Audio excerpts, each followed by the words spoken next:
أعوذ بالله من الشيطان الرجيم. بسم الله الرحمن الرحيم، والصلاة والسلام على أشرف المرسلين سيدنا محمد وعلى آله وأصحابه أجمعين. اللهم لا سهل إلا ما جعلته سهلا، وأنت تجعل الحزن إذا شئت سهلا. اللهم يا ميسر كل عسير ويا جابر كل كسير، يسر علينا كل عسير فتيسير العسير عليك يسير. اللهم يسر أمورنا واشرح صدورنا واختم بالباقيات الصالحات أمالنا. اللهم يا معلم آدم علمنا، ويا مفهم سليمان فهمنا. اللهم لا علم لنا إلا ما علمتنا، إنك أنت العليم الحكيم، ولا حول ولا قوة إلا بالله العلي العظيم. اللهم صل على سيدنا محمد صلاة تخرجنا بها من ظلمات الوهم وتكرمنا بها بنور الفهم، وتوضح بها عنا ما أشكل حتى يفهم، فإنك تعلم ولا نعلم وأنت علام الغيوب. اللهم صل على سيدنا محمد الفاتح لما أغلق والخاتم لما سبق ناصر الحق بالحق والهادي إلى صراطك المستقيم، وعلى آله حق قدره ومقداره العظيم. أما بعد، أحييكم بتحية الإسلام. السلام عليكم ورحمة الله وبركاته. لازلنا مع درس المنطق مع كتاب السلم المنورق للإمام الأخضري بشرح الشيخ حسن القويسني شيخ الجامع الأزهري رحم الله الجميع. ووصلنا إلى فصل في باب الكل والكلية والجزء والجزئي. بعدما تكلم الشيخ على الكل والجزء، بدأ يتكلم على ماذا؟ على الكل والكلية والجزء والجزئي، لأن هذه الألفاظ قد تختلط على طالب العلم، فلا يفرق بينها. ولذلك الشيخ عقد هذا الباب لأن الكل والكلية يشاركان الكلي في المادة، والجزء والجزئية يشاركون الجزئي في المادة.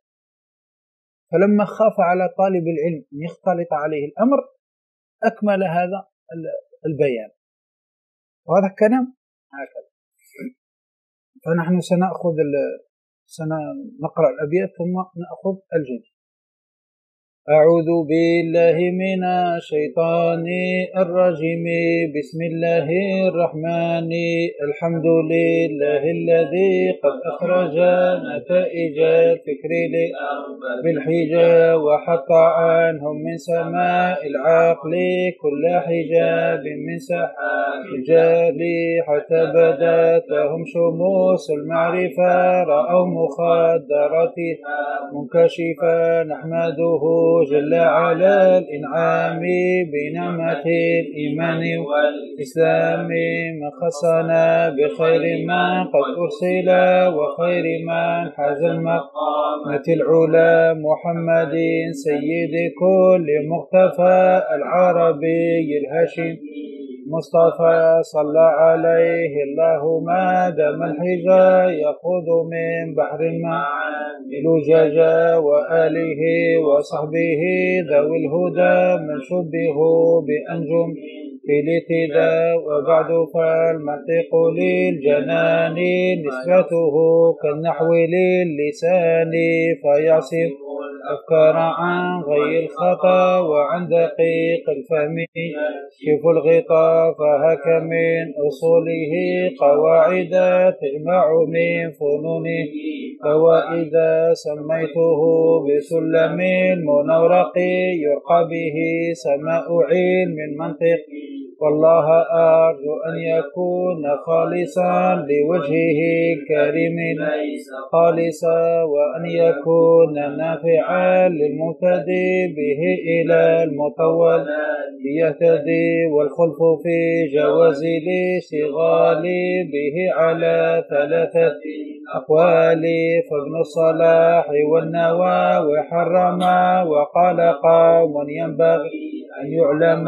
والقولة المشهورة صحيحة جوازه لكامل القريحة ممارسي السنة والكتاب ليهتدي به إلى الصواب. إدراك مفرد تصور علم ودرك نسبة بدقيق وسيم وقدم الأول عند الوضع لأنه مقدم بالطبع والنظر ما تجلي التأمل وعكسه هو الضرب في الجلي وما به إلى تصور وصيل يدعى بقول شريك فلتبتهل وما لتصدق به توصل بحجة يعرف العقلاء دلالة اللفظ على ما وافق يدعونها دلالة المطابقة وجزئه تضمنا وما لزم فهو التزام انبعاث إن التزم مستعمل الألفاظ حيث يوجد إما مركب وإما مفرد فأول ما دل جزءه على جزء معناه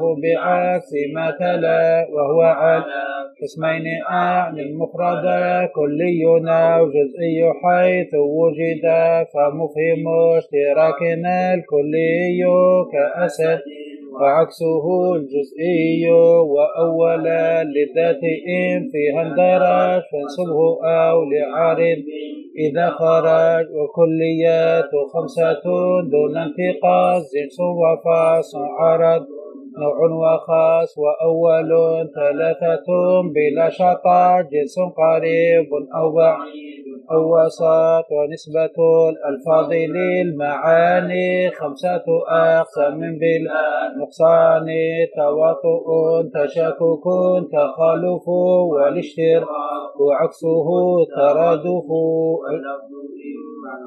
بون أو خبر وأول 3 ستذكر أمر مع فعل وعكسه دعاء وفي التساوي فالتماس وقعا الكل حكمنا على المجموع ككل ذاك ليس ذا وقوع وحيثما لكل فرد حكما فإنه كلية قد علم والكل والجزء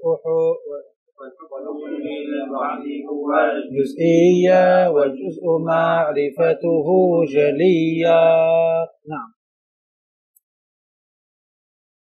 بسم الله.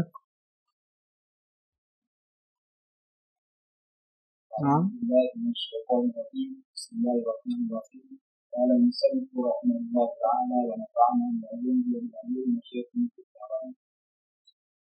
فصل في بيان الكل والكلية والجزء والجزئية. نعم. فصل. قلنا الفصل في اللغة هو الحاجز بين الشيئين، وفي الاصطلاح قلنا الألفاظ المخصوصة الدالة على المعاني المخصوصة أو عبارة عن ماذا؟ عبارة عن الفصل عبارة عن مجموعة من المسائل المندرجة تحت باب أو كتاب غالبا. نعم. قال فصل في بيان الكل والكلية، في بيان الكل والكلية والجزء والجزئية لكي يكمل ماذا؟ يكملها مع الكلي والجزئي، لأننا نحن أخذنا ماذا؟ الكلي والجزء. قلنا الكلي ما لا يمنع من تصور معناه وقوع الشراكة فيه، قلنا والجزئي ما يمنع من تصور معناه وقوع الشراكة فيه. صحيح؟ اليوم الشيخ سيتكلم على الكل والكلية والجزء والجزء. نعم. الكل حكمنا على المجموع فكل ذاك ليس ذاته، ولما ذكر الكلية والجزئية استقبل وذكر ما يشاركهما في المادة. نعم. وهو الكل والكلية والجزء والجزئية. فقال نعم. ما معنى الاستطراد؟ الاستطراد هو ذكر الشيء في غير محله لمناسبة، هذا اسمه الاستطراد، ذكر الشيء في غير محله لمناسبته. نعم. فهمنا جماعة؟ هذا اسمه الاستطراد. الآن الشيخ لما ذكر الكل والكلية والجزء والجزئي هذا ليس محلها، نحن نبحث عن الكليات، عن الكلي والجزئي فقط. فهمنا الكلام؟ لكن لما كما قلنا الشيخ رأى أن الكل والكلية والجزء يشاركان الكلي والجزء في المادة، يعني في الحروف وكذا، وخاف أن يختلط على طالب العلم هذا الأنواع فذكرها بالتفصيل. نعم.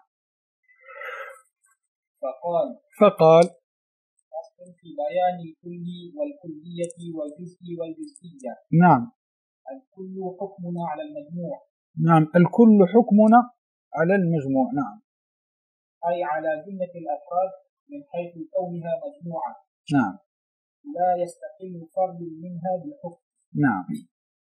وقولنا كل بني تميم يحملون الصخرة العظيمة. نعم. أي هيئتهم مجتمعة من الأفراد، لا كل فرد منهم على حدته. هذا هو جماعة، هذا هو الكل. الكل هو حكمنا على المجموع، حكمنا على المجموع. تحكم على مجموع، على جملة الأفراد كلها من حيث كونها مجموعة. تحكم على المجموع، على الهيئة المجتمعة. مثل ماذا؟ مثل مثلا تقول أهل الأزهر علماء. أهل الأزهر من هم أهل الأزهر؟ فيهم العلماء، وفيهم طباخ، وفيهم الكناس، صحيح؟ وفيهم الموظف وغير ذلك. فأنت ماذا تأتي وتقول؟ تقول أهل الأزهر. من أهل الأزهر؟ كل هذه الأفراد التي يمثلون الأزهر تطلق عليهم حكم على الهيئة المجموعة. تقول أهل الأزهر علماء، وقد يكون فيهم من لم يشم للعلم رائحة أصلا، لكن أنت تحكم على الهيئة المجتمعة. مثل أندونيسيا مثلا، تقول أهل أندونيسيا مسلمون مثلا، أهل أندونيسيا مسلمون. أنت حكمت على ماذا؟ عليهم مجتمعين، حكمت عليهم مجتمعين، حكمت على الهيئة المجتمعة، لم تنظر إلى فرد، لا، على الهيئة المجتمعة. واضح كلام؟ هكذا. فأنت تحكم على الهيئة المجتمعة بغض النظر عن كل فرد، لا، تحكم على الهيئة المجتمعة. فتقول أهل الأزهر علماء، وقد يكون فيهم من لم يشم للعلم رائحة، لكن أنت تحكم على المجموع. تقول بنو تميم يحملون الصخرة العظيمة، تحكم عليهم مجتمعين بنو تميم كلهم، لكن قد لا يكون منهم من يحمل معه، قد لا يكون فيهم من لا يحمل، لكن أنت تحكم على الهيئة المجتمعة، تحكم على جملة الأفراد. يا جماعة أنتم معي ولا لا؟ أيوة، تحكم على الهيئة المجتمعة، تحكم على جملة الأفراد. فتقول أهل الأزهر علماء، وأهل الأزهر فيهم العالم صحيح، وفيهم الكناس، وفيهم الموظف، وفيهم الطباخ، وفيهم غير ذلك. فأنت تحكم على جملة الأفراد هذه تاع الأزهر، على الجملة. تقول أهل أندونيسيا مسلمون، تحكم على جملة الأفراد، على الهيئة المجتمعة التي تمثل أندونيسيا اللي هم الأفراد، لكن لا تنظر إليهم فرد، لا، بغض النظر عن نظر فرد، لا، تنظر إلى جملة الأفراد على الهيئة المجتمعة كلها التي تمثل أندونيسيا. فهم كلام؟ أنت تحكم على المجموع، تحكم على المجموع، يعني تحكم على جملة الأفراد من حيث كونها مجموعة، من حيث كونهم مجموعين مع بعض ويمثلون الأزهر مثلا، ولا يمثلون أندونيسيا، ولا يمثلون بني تميم، تحكم عليهم بحكم بالنظر إلى مجموعهم مع بعض، مجموعهم يعني مع بعض. فمن هذا الكلام الكل حكم كما قال الشيخ، الكل حكمنا على المجموع، الكل حكمنا على المجموع. فهمنا؟ نعم. قال الشيخ تحت هنا حكمنا على المجموع أي بحكم لا يستقل به الواحد عادة، هذا والحكم هذا لا يستقل به واحد، لا يستقل به الواحد، وإنما الحكم يكون لمجموعهم مع بعض مجتمعين، الحكم يكون لمجموعهم مجتمعين، لكن لا يستقل به واحد. مفهوم الكلام؟ لا يكون هذا الحكم لواحد فقط. إذا قلت أهل الأزهر علماء لا يكون واحد منهم عالم فقط، لا يستقل الحكم بواحد، لا، إنما يكون الحكم على المجموعة كلها التي تمثل الأزهر. فهمنا؟ هذا لذلك قال أي بحكم لا يستقل به الواحد عادة. ثم قال على جملة الأفراد أي على جميع الأفراد مجتمعين، على جميع الأفراد مجتمعين. احنا الآن جماعة هو نعطي مثال، هذا البيت كم يسكن فيه من واحد؟ نحن نمثل أننا نحن كلنا نسكن في الساحة، كلنا نفرض أننا كلنا نسكن في الساحة.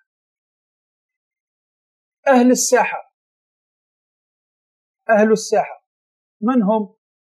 هذا الأفراد المجتمعين كلهم مع بعض، هذا المجموعة تاع الأفراد، هذا المجموعة هم أهل الساحة، صحيح ولا لا؟ أنا آتي وأقول أهل الساحة كرماء، حكمت على ماذا؟ حكمت على المجموع، على المجموع، لكن قد يوجد فيهم من ليس كريم، صح ولا لا؟ لكن أنا لم أرى إلى هذا، لا، أنا رأيت إلى هذا المجموعة مع بعض، هذه جملة الأفراد مجتمعين مع بعض وحكمت عليهم بحكم، فقلت أهل الساحة فقهاء، ولا قلت أهل الساحة مثلا كرماء مثلا، ولا أهل الساحة جوعاء مثلا، جوعاء. أنا حكمت على الهيئة المجتمعة، لكن ممكن يوجد فيهم واحد ليس جوعان، شبعان، صحيح ولا لا؟ فهذا هو الكل تحكم على الهيئة المجتمعة كلها، لأن الساحة أهل الساحة يجمعها كل هذا الأفراد، فأنا أحكم على هذا المجموعة كلها مع بعض، بحيث الحكم هذا لا يستقل به واحد، لا، كل المجموعة مع بعض تدخل تحت هذا الحكم. فمن الكلام الآن هذا الكل حكمنا على المجموع. قال الشيخ أي على جملة الأفراد أهو من حيث كونها مجموعة، رأيت؟ لا يستقل فرد منها بالحكم، لا لا لا، الحكم هذا لا يستقل به فرد واحد، لا، كلهم مجتمعون حكمت عليهم بحكم. فهمنا ولا نزيد نعطي أمثلة؟ هذا هو الكل، حكم على مجموع أهل الساحة، لا أنظر إليهم فرد فرد، لا لا لا لا، أنا أجمعهم كلهم الهيئة المجتمعة وأعطيها حكم، أقول أهل الساحة جوعاء، أهل الساحة جوعاء مثلا. فهذا الجوع هل ينفرد به واحد منهم فقط؟ لا، إنما الحكم على الهيئة المجتمعة كلها، لكن قد يكون في وسطهم من هو شبعان، صح ولا لا؟ لكن أنا لم أرى هذا، أنا حكمت على الهيئة المجتمعة كلها مع بعض، على جميع الأفراد مجتمعين، على جميع الأفراد مجتمعين، لازم يكونوا مجتمعين مع بعض. فهمنا الآن؟ هذا هو الكل، من حيث كون لا يستقل فرد منها بالعكس، كقولنا كل بني تميم يحملون الصخرة العظيمة، ولا تقول مثال آخر أهل الأزهر علماء، كما قال الدمنهوري رحمه الله، أهل الأزهر علماء. أهل الأزهر علماء. أنا حكمت على الهيئة المجموعة، حكمت على جميع الأفراد مجتمعين مع بعض. أنا جيت للأزهر وجدت أهل الأزهر، وجدت علي ومحمد وقاسم وأبو بكر وزيد وعمر وخالد وأبو زيد وكذا وكلهم، فأنا نظرت ماذا إليهم مجموعين، الأفراد هذو جميعهم مجتمعين، وحكمت عليهم بحكم، فقلت أهل الأزهر علماء. فأنا حكمت على ماذا؟ جميع الأفراد مجتمعين مع بعض، جميع الأفراد مجتمعين مع بعض، لم ألاحظ فرد. فهم كلام لم ألاحظ إلى أنهم فرد، لا، حكمت على الهيئة مع بعض. واضح كلام؟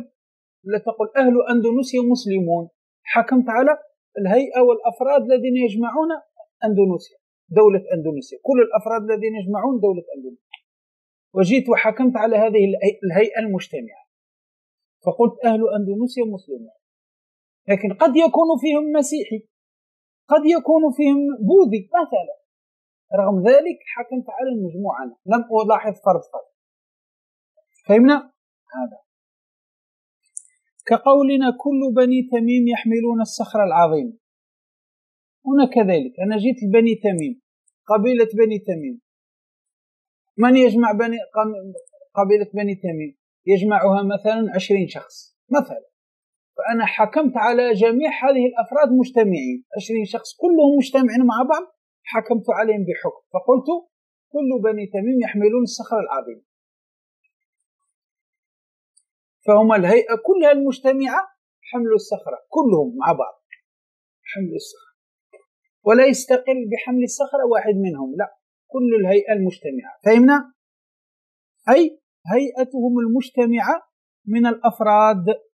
هاو الشيء قال لك لا كل فرد، هاو الشيء قال لك لا كل فرد، لا بالنظر إلى كل فرد، لا، إنما الهيئة المجتمعة.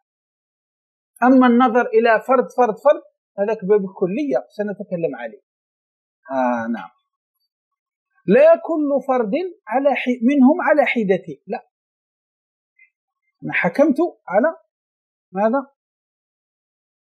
حكمت على هيئة المجتمعة من الأفراد، لا كل فرد منهم على حدته، لا، لم ألاحظ كل فرد على حدته، لا، أفراد كلهم مجتمعين مع بعض. فمن الآن كلام هذا معنى الكل.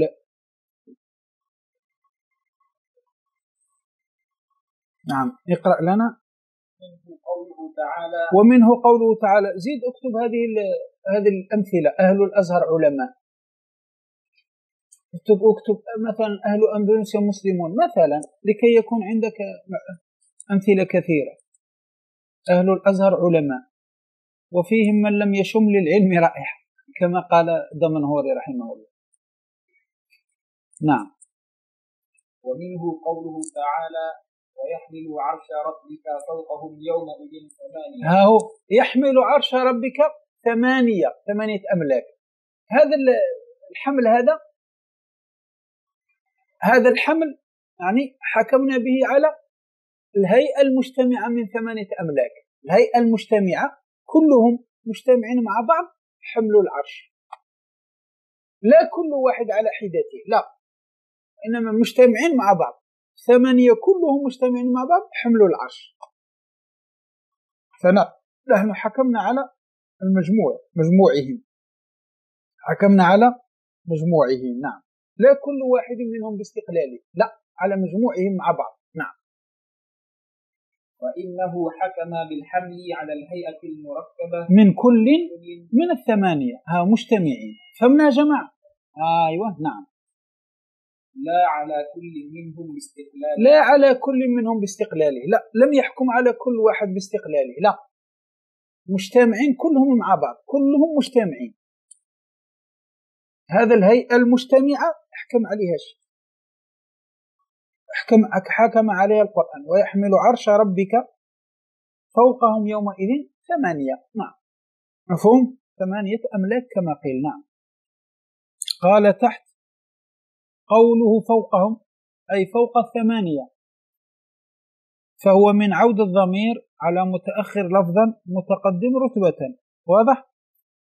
لأن فوقهم راجع على 8، وال8 متأخر لفظا لكن متقدم في الرتبة. نعم. أي حال كونه فوق 8 يوم القيامة، يعني العرش فوق الأملاك، العرش فوق الأملاك 8، لثقله حينئذ بخلاف الدنيا فإن الحامل له 4. العرش في الدنيا يحمله 4 أملاك، لكن يوم القيامة يحمله 8، لأنه يكون ثقيل يوم القيامة، يكون أثقل، ذلك يحمله 8 أملاك. نعم.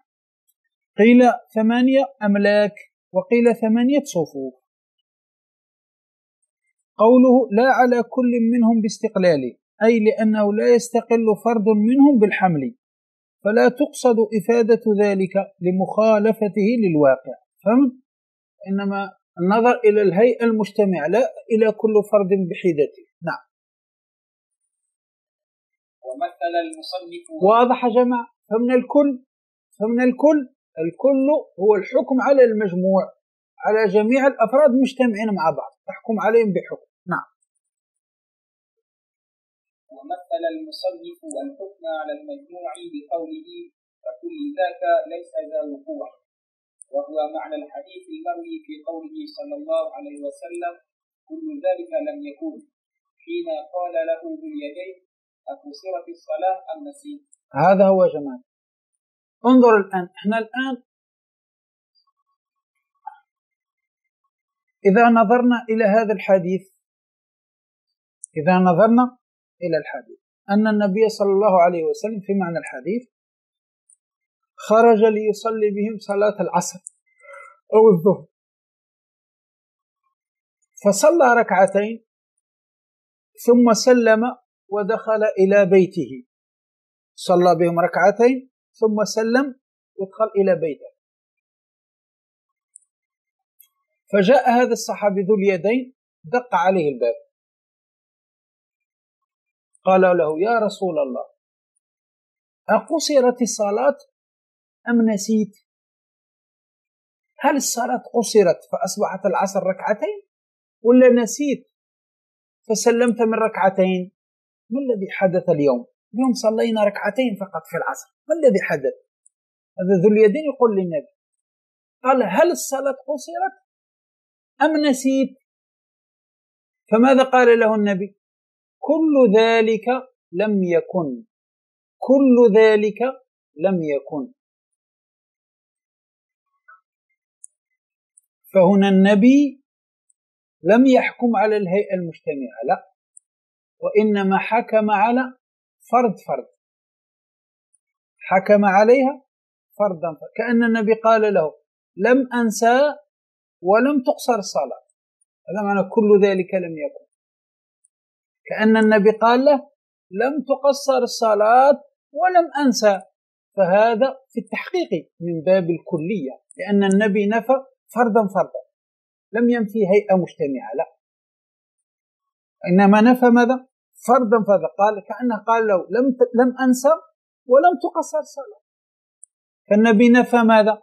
هل نفى هيئة مجتمعة؟ لا، نفى فردا. فمن الكلام، فهذا في التحقيق من باب الكلية لا من باب الكل، من باب الكلية لا من باب الكل. فمن هذا الكلام. نعم. زيد. وقول الحديث من باب الكل يقتضي أن يكون المقصود نفي القصر والنسيان مجتمعين، هذا هو.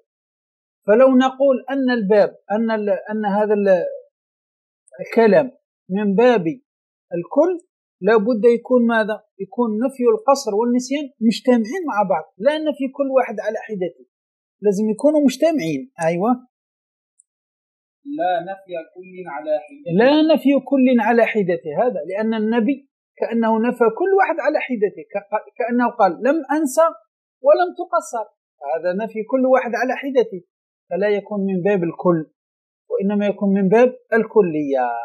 فمن الكلام هذا جماعة، أنتم معي فاهمين الكلام هذا؟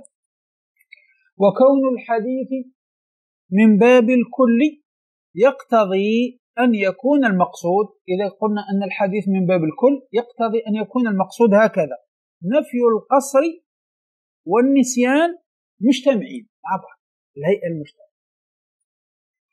حتى نقول من باب الكل لازم يكون نفي النسيان والقصر مجتمعين مع بعض، لا نفي كل واحد على حدته، لأن لو نفيت كل واحد على حدته هذا يكون من باب الكلية، لا يكون من باب الكل. فهمنا؟ واضح؟ لو قلت هكذا لم تقصر الصلاة ولم أنسى، هذا من باب الكلية، لأنك حكمت على فرد. فهمنا الكلام؟ هذا هو. وهذا تأويل مرجوح. نعم، وهذا تأويل مرجوح. نعم، تأويل مرجوح ضعيف يعني. الراجح أنه من باب الكلية. نعم، والراجح أن المقصود نفي كل من القصر والنسيان على حدته. هو أما المقصود هنا نفي كل من القصر والنسيان على حدته، نفي القصر لوحده ونفي النسيان لوحده، فيكون من باب الكلية، فيكون من باب نفي فرد ليس هيئة مجتمعة. مفهوم؟ نعم. فيكون سلبا كليا. ما معنى السلب كلي؟ النفي عن كل فرد، النفي فردا يسمى سلب كلي. النفي فردا اسمه ماذا؟ سلب كلي. نعم، لأن السؤال بأم عن أحد الأمرين لطلب التعيين. نعم، لأنك إذا سألت بأم فلا بد تعين له واحد. إذا قلت أشربت القهوة أم الشاي، هنا السؤال بأم يتطلب عليك أن تعين واحد. فهم كلام؟ لذلك النبي قال أقصرت الصلاة أم نسيت، فلازم يعين له واحد. مفهوم؟ أيوة. فجوابه إما بالتعيين، فالجواب إما تعين تقول شربت القهوة، إما بالتعيين تقول شربت القهوة. نعم. وإما بنفي كل منهما، تنفيهم فرد لا باجتماعهما، لا تنفيهم مجتمعين، لا تنفيهم فردا. فهمنا هذا الكلام؟ لأن السؤال بأم يقتضي إما تعين واحد وإما تنفيهم فردا. فإذا نفيت فردا فهو من باب الكلية لا من باب الكل. فهمنا؟ أيوة. نعم. لا بنفي الاجتماع، لا من باب الكل بأن تنفيهم مجتمعين، لا. يعني السؤال بأم لا يقتضي هذا. السؤال بأم يقتضي إما التعيين وإما نفي فردا لا نفي اجتماعهما، لا. مفهوم؟ لأن السائل لم يعتقد الاجتماع، لأن السائل لم يعتقد الاجتماع. السائل الذي سأل أقصرت الصلاة أم نسيت يا رسول الله لم يعتقد اجتماع، وإنما اعتقد ثبوت واحد منهما، وإنما اعتقد ثبوت واحدة، إما قصرت إما نسي. هذا مفهوم؟ نعم. وإنما اعتقد ثبوت واحد منهما. نعم، ثبوت واحد منهما، إما القصر وإما النسيان. نعم. ولأنه قد روي أن ذا اليدين قال له بل بعض ذلك قد كان. نعم. لما النبي قال له كل ذلك لم يكن، قال له ذو اليدين بل بعض ذلك قد كان، بل بعض ذلك قد كان. مفهوم؟ ونعم. جماعة مفهوم الآن ولا غير مفهوم؟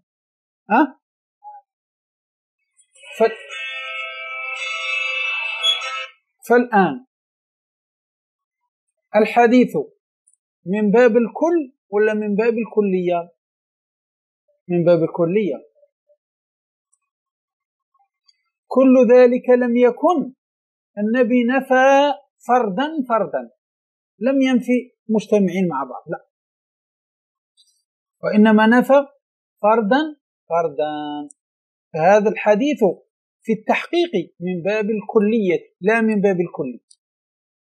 هم جماعة الخير، هذا هو التحقيق. فهمتم ولا نعيد القراءة هنا؟ فهمتم الكلام ده ولا نعيد؟ مفهوم؟ أيوة نعم. ولأنه قد روي أن ذا اليدين قال له بل بعض ذلك قد كان يا رسول الله. نعم. وهذا إنما يناقض نفي كل منهما. نعم. نعم. وهذا إنما يناقض نفي كل منهما. نعم. لا نفي اجتماعهما. نعم. لا نفي اجتماعهما. نعم. لما تقرر أن الموجبة الجزئية إنما تناقض السالبة الكلية. نعم. لما تقرر أن ماذا؟ أن الموجب الجزئية، واضح أن الموجب الجزئية تناقض السالب الكلية. نعم. السالب الكلية ما نقيضها؟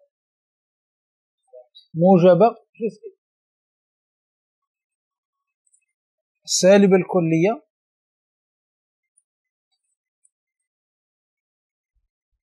تناقضها الموجبة الجزئية.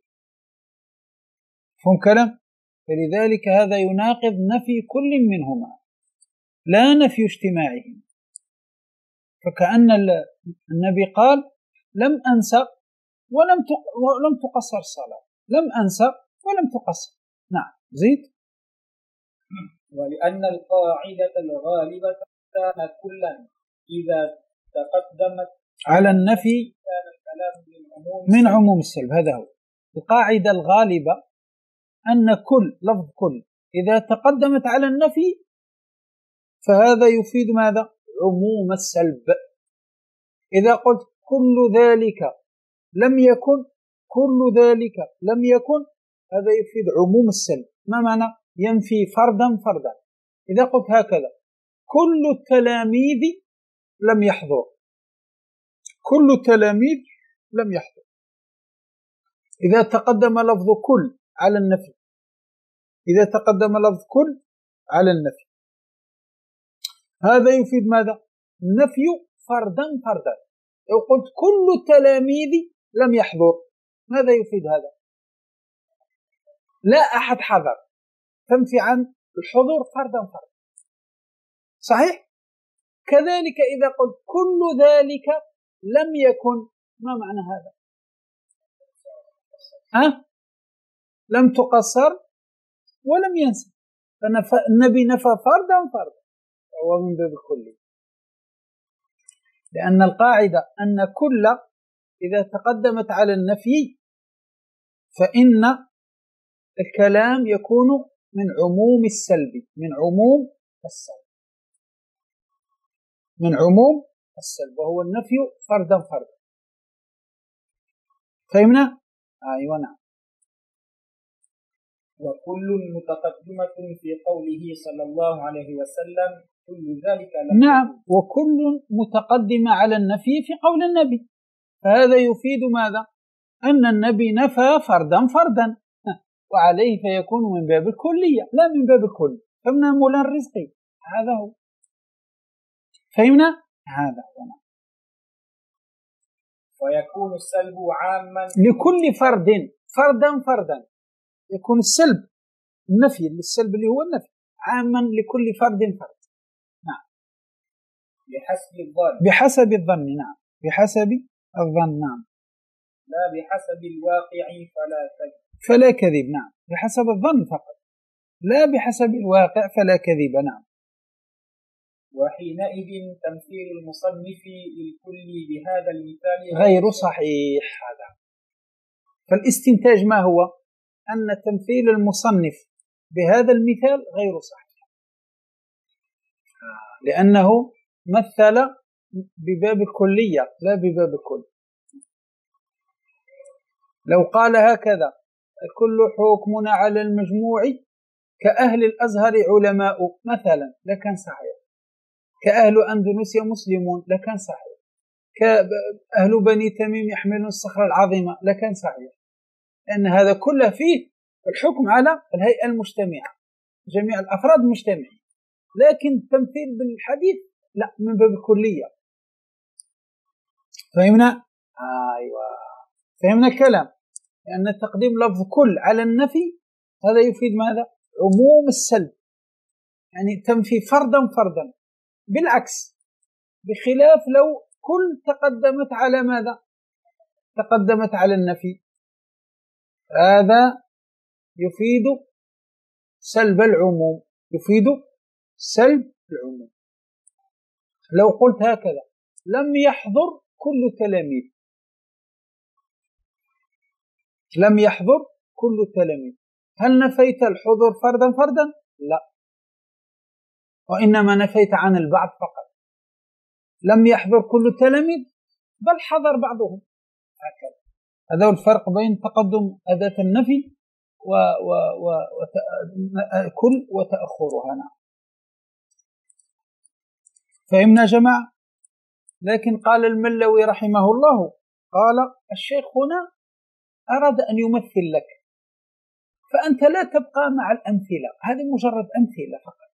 الشيخ أراد أن يمثل، فقال: ليس من دأب الرجال الوقوف على الأمثال، ليس من دأب الرجال الوقوف على الأمثال.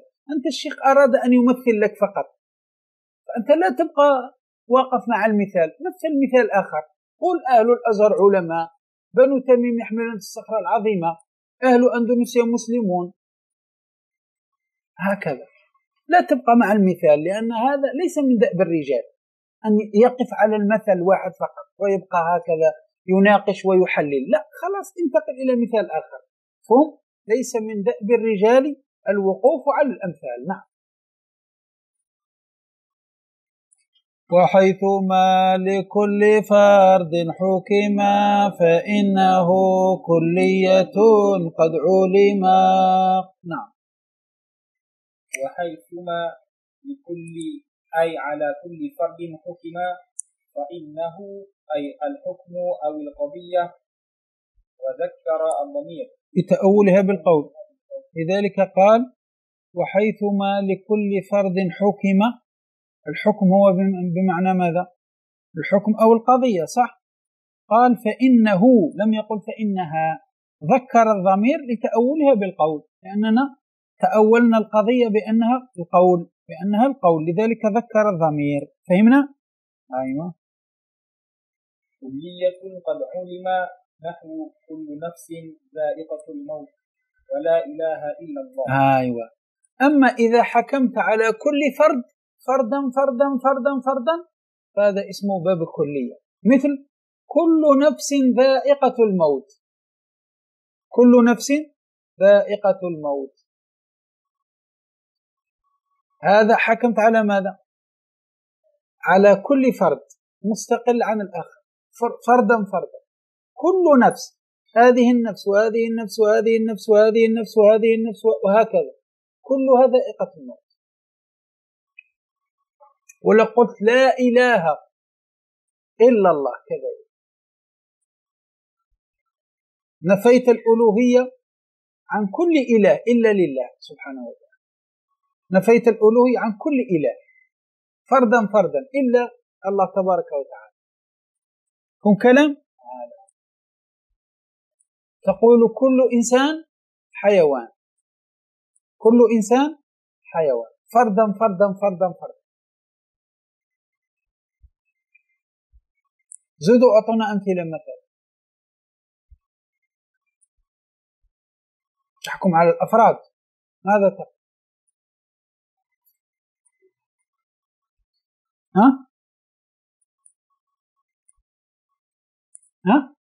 أعطونا مثال آخر. حكم على الكلية.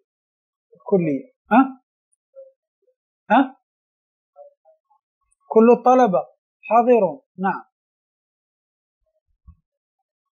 لا تقل كل طالب حاضرون، كل طالب حاضر لكي تحكم على الأفراد. زيد، أعطونا مثال من باب الكلية.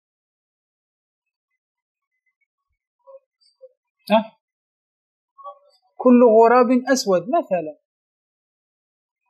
هكذا.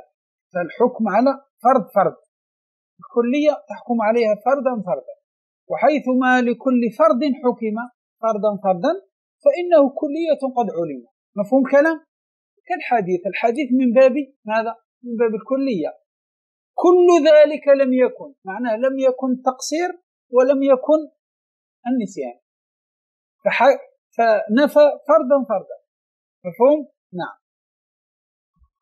والحكم للبعض أي قال، اسمح لي نقرأ تحت الحاشية.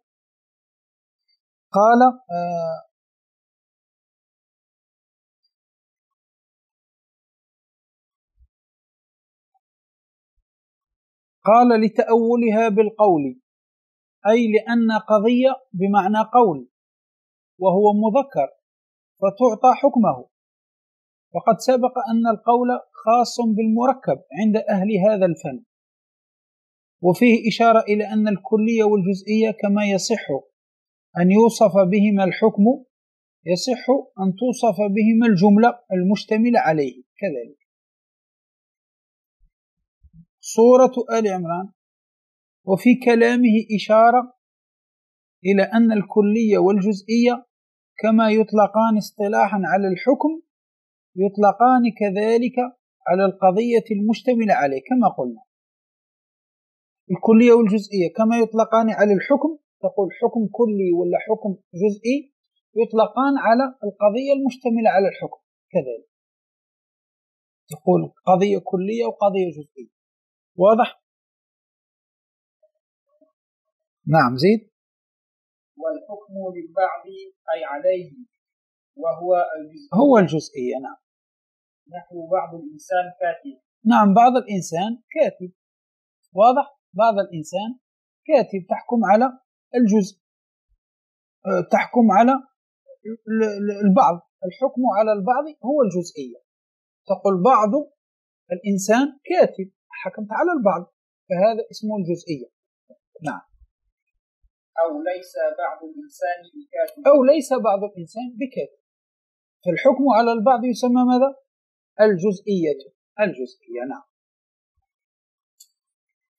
نعم. والجزء معرفته جلية. والجزء معرفته جلية، واضحة، ظاهرة واضحة. نعم. أي ظاهرة، فهو ما تركب منه ومن غيره كل. هذا هو. ما هو الجزء يا جماعة؟ الجزء هو الذي يتركب منه ومن غيره كل. الجزء هو الذي يتركب منه ومن غيره كل. أهل الساحة ينقسمون إلى أجزاء ولا لا؟ أجزاء.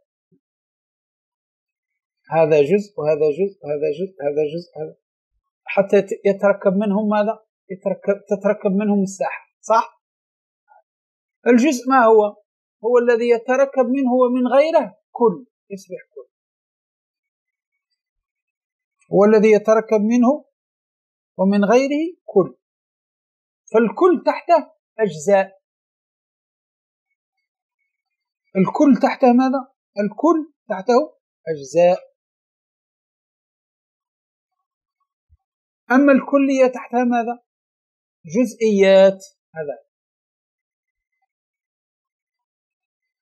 فهمنا؟ فالجزء هو الذي يتركب منه ومن غيره كل.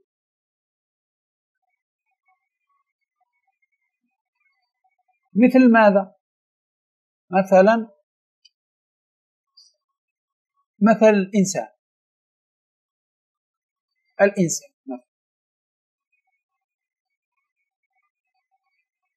مركب من ماذا؟ رأس ويدين ورجلين. الرأس هذا جزء، واليدين جزء، والرجلين جزء. ما هو الجزء؟ هو الذي يتركب منه ومن غيره كل. فالرأس جزء لأنه يتركب منه ومن اليدين والرجلين كل. واضح كلام؟ مثلا البيت، هذا البيت، الباب والسقف والبلاط، هذا يتركب منه البيت، صحيح؟ فالباب يسمى جزء، السقف يسمى جزء، الجدار يسمى جزء. فالجزء ما هو؟ هو الذي يتركب منه ومن غيره، يتركب مع غيره ويصبح عندنا كل. كالبيت، السقف جزء للبيت، لأن السقف هذا جزء. لماذا؟ لأن السقف مع الباب مع الجدار يركب لنا البيت، البيت كل. فالبيت كل، والجدار جزء، والسقف جزء، والباب جزء. فالجزء هو الباب، والجزء هو الجدار، والجزء هو السقف. هكذا. كذلك الإنسان مركب من رأس ويدين ورجلين. الرأس جزء، واليدين جزء، والرجلين جزء. هكذا.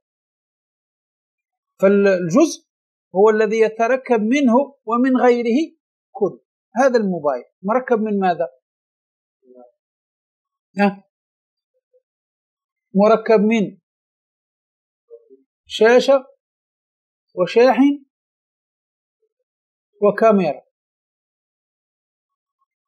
الشاشة جزء لأنها تتركب منها ومن غيرها، اللي هي الكاميرا والشاحن يتركب كل. الآن الكاميرا جزء، والشاشة جزء، والشاحن جزء، وهكذا. فهم كلام يا جماعة؟ هذا هو الجزء، هو اللي يتركب منه ومن غيره كل، يعطينا كل. فهمنا الآن؟ الآن الكل تحت أجزاء، الكل تحت أجزاء، أما الكلية تحت جزئيات. هذا جزئيات.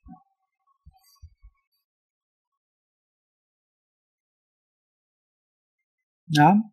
كالحيوان فهو جزء بالنسبة للإنسان. كالحيوان فهو جزء بالنسبة للإنسان.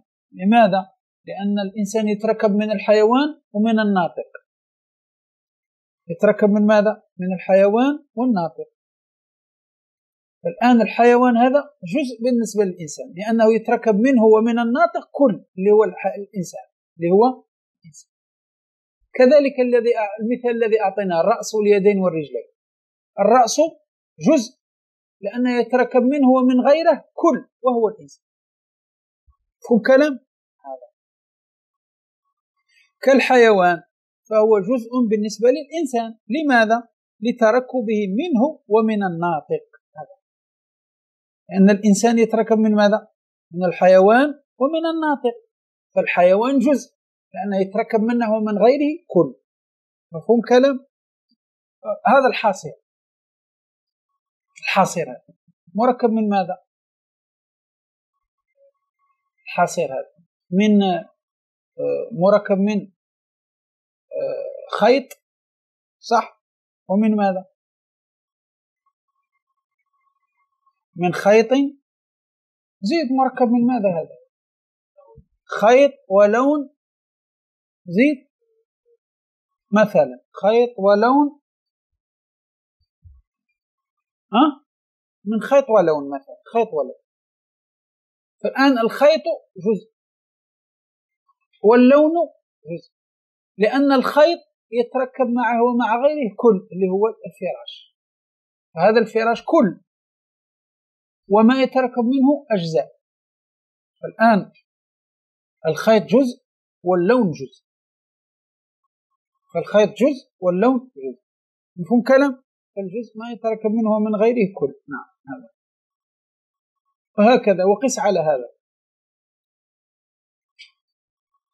نعم. كالحيوان فهو جزء بالنسبة للإنسان. نعم كالحيوان فهو جزء بالنسبة للإنسان. جزء بالنسبة للإنسان. نعم. لتركبه منه ومن الناطق. نعم، لتركبه من الحيوان، منه يعني من الحيوان، ومن الناطق. فهمنا منه يعني لتركبه من الحيوان ومن الناطق. نعم. ويسمى ذلك جزءا طبيعيا. ويسمى جزءا طبيعيا يعني نسبة للطبيعة كما قال الشيخ، نسبة للطبيعة التي هي ذات الشيء وحقيقته. الطبيعة ما هي؟ ذات الشيء وحقيقته، جزءا طبيعيا. الطبيعة اللي هي ماذا؟ ذات الشيء وحقيقته. فالآن الحيوان جزء من ذات الإنسان وحقيقته، الرأس جزء من ذات الإنسان وحقيقته، السقف جزء من ذات البيت وحقيقته، وهكذا. هذا معنى جزء طبيعي. جزء الطبيعي نسبة للطبيعة، معناه هي حقيقة الشيء، ذات الشيء وحقيقته. فكلام الحيوان بالنسبة للإنسان هذا جزء طبيعي. ما معنى جزء طبيعي؟ يعني جزء من ذات الإنسان وحقيقته، هذا هو جزء طبيعي. نعم. وكالسقف بالنسبة إلى البيت. وكالسقف كما قلنا، السقف جزء. لماذا؟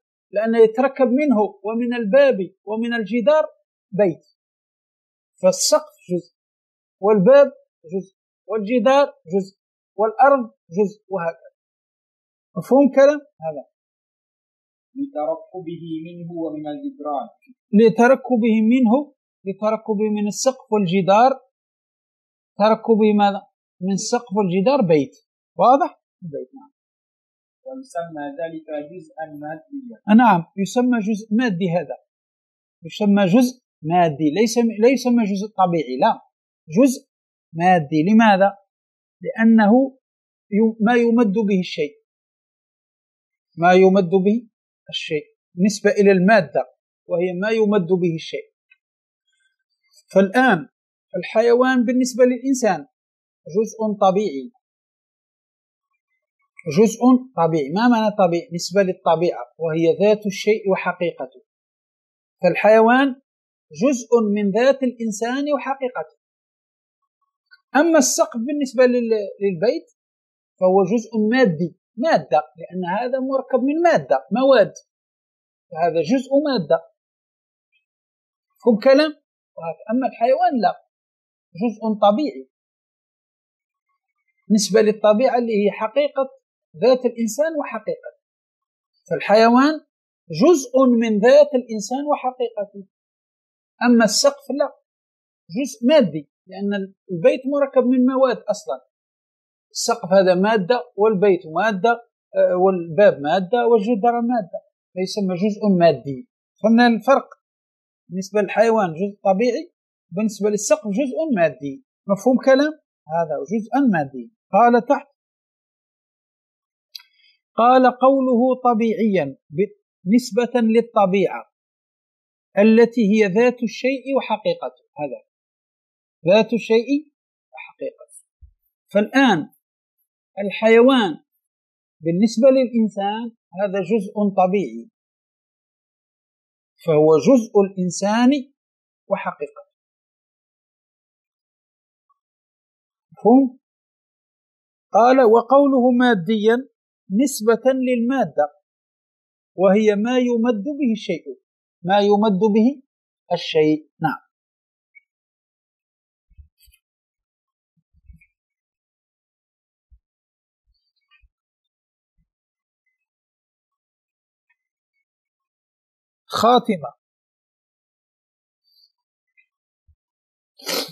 خاتمة قال: النسبة بين الكل والجزء التباين. واضح؟ وبين الكل والكل العموم والخصوص الوجهي لصدقهما على الإنسان. واضح؟ النسبة بين الكل والجزء التباين. أما النسبة بين الكل والكل العموم والخصوص الوجهي. عرفنا العموم والخصوص الوجهي ما هو؟ أن يتحدا في شيء ويفترق كل منهما عن الآخر في شيء آخر. قال لك لصدقهما على الإنسان، لصدقهما فالإنسان يسمى كلي ويسمى كل. الإنسان يسمى كلي، لماذا؟ لأنه لا يمنع من تصور معناه وجود شركة فيه، أن يشترك فيه زيد وعمر وخالد وبكر وكذا. وكذلك الإنسان كل، لماذا؟ لأنه يتركب من أجزاء، فهو كل. هو الإنسان كل من ناحية وكل من ناحية، مفهوم كلام هذا. وانفراد الكلي في الكلي البسيط كالنقطة. هنا الكل ينفرد عن الكل في اللفظ البسيط كالنقطة، لأن النقطة لا تتركب من أجزاء، فينفرد الكل هنا. وانفراد الكل في زيد، الكل ينفرد في ماذا؟ في زيد، أن زيد كل، أن زيد يتركب من رأس ويدين ورجلين، فيتركب من أجزاء، صحيح زيد. لكن هل زيد يصدق عليه الكلي؟ لا، زيد جزئي. فالآن النسبة بين الكلي والكل العموم الخصوص الوجهي، يجتمعان في الإنسان ويفترق الكلي في النقطة ويفترق الكل في زيد. واضح كلام؟ نعم. قيل وكذا بين الكل والجزء لصدقهما على الحيوان.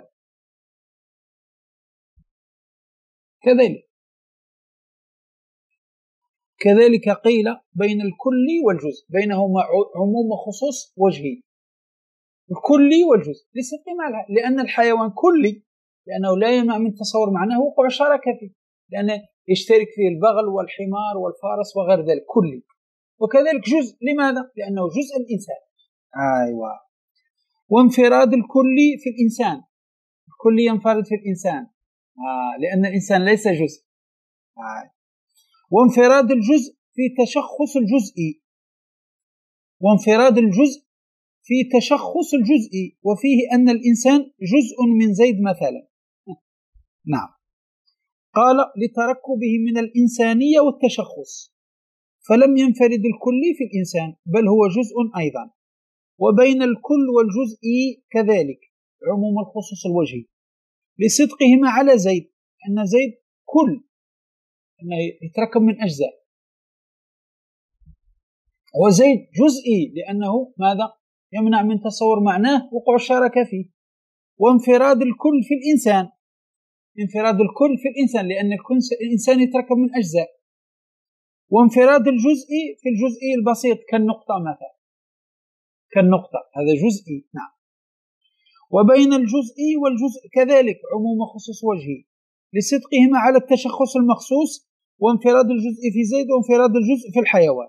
قيل وبين الجزء والكل كذلك عموم خصوص وجهي لصدقهما على الحيوان، فالحيوان جزء بالنسبة للإنسان وكل بالنسبة لتركبه إلى أجزاء، فإنه كل من حيث تركبه من جسم النامي الحساس المتحرك بالإرادة، وجزء من الإنسان مثلا. وانفراد الكل في الإنسان وانفراد الجزء في الجزء البسيط، وفيه البحث المتقدم أفاده الشيخ الصبان والله أعلم. فتقريبا كل هذه الأسماء بينهما عموم وخصوص وجهي، إلا بين الكل والجزء الذي بينهما تباين، بين الكل والجزء لا يشتركان في شيء، أما ما عداهما بينهما عموم وخصوص وجهي. واضح يا جماعة الخير؟